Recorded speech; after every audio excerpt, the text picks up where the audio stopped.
Hello everyone, it's Kirsten. Welcome to another video. Today I wanted to share with you guys first, before I get started actually, about my meetup in New York. Thank you to everyone who came. There was a good group of 3 for meetup part 1, and then I had a random meetup part 2 with 2 lovely dancers from the Ballet School. It was just so heartwarming to meet some of you guys, so I really hope to do more meetups in the future at different locations, and I just want to thank you guys, for those of you who came, for coming. It was awesome to meet you. Anyway, so my topic for today is from some advice I ended up just giving to my students one day in class, just very impromptu.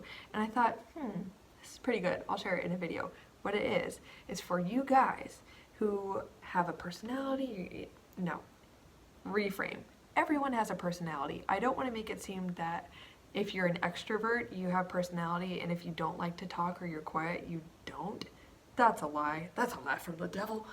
Anyway, so what I mean is for you guys who love to talk, you feel it's a big part of who you are, you're very extroverted, you love verbally connecting with people.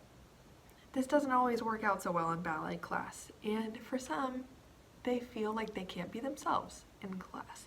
So for those of you who like to talk, here is just a couple tips on how to be a talker in ballet class without being disrespectful or getting in trouble, while also feeling connected to your classmates and sharing a few thoughts and giggles along the way. First has a lot to do with body language. This is everything. It has far more to do with impactful communication than we think. So my first tip is to always be facing the teacher. Feet towards the teacher, especially never have your back facing away whenever the teacher is talking or anytime they are commanding attention. Well, I would just recommend at just about any time you can help it, be facing the teacher, have your eyes on them.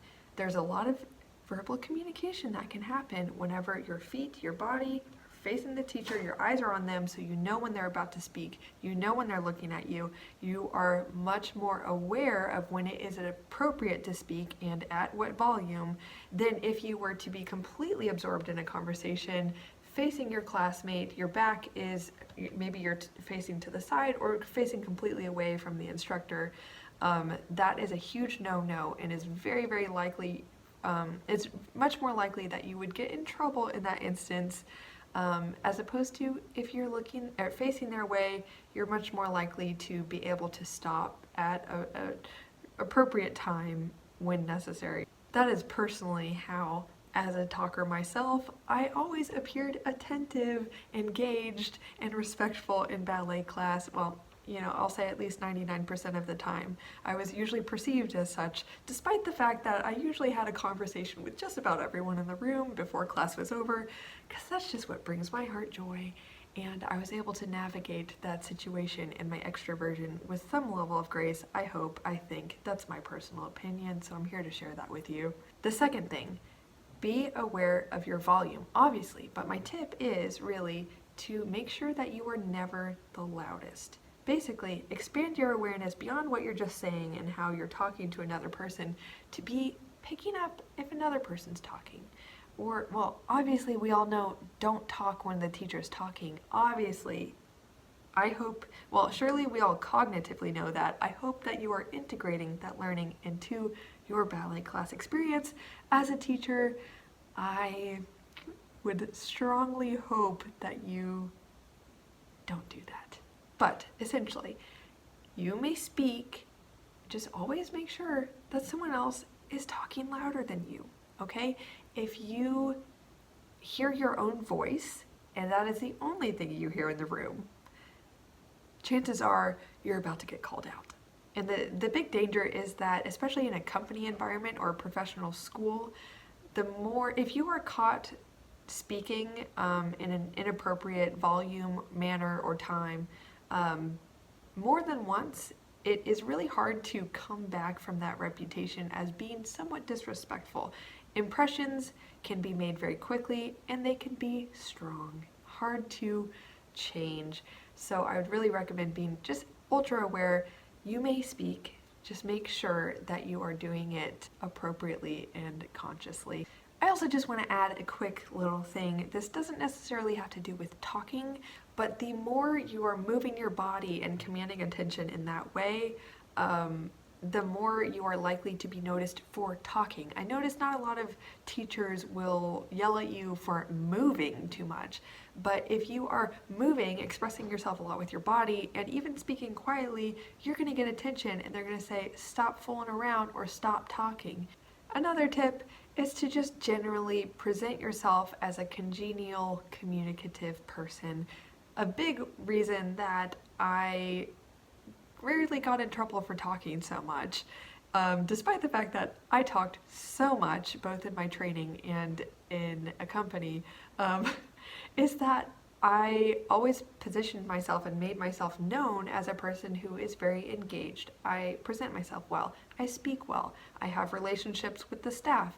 Anytime I have a question, I ask it articulately, and I don't waste a lot of time talking, or at least I really try not to.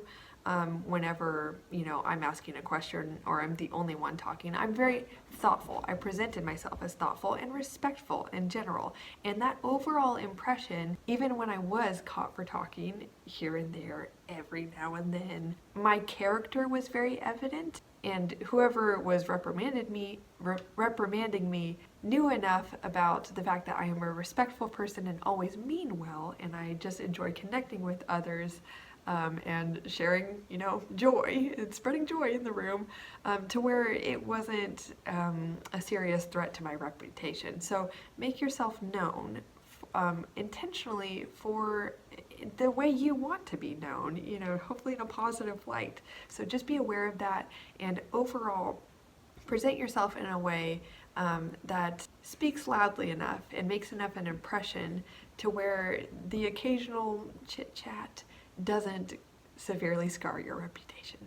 So I'll leave this video short and sweet. Thank you for watching. I hope you got a few little quick tips out of this. I wanted to just post something a little more practical, a little less on the emotional side, a little woo-woo, because I could get very carried away and make all of these videos all about like mindset and very esoteric. So just wanted to leave you guys with a few practical tips.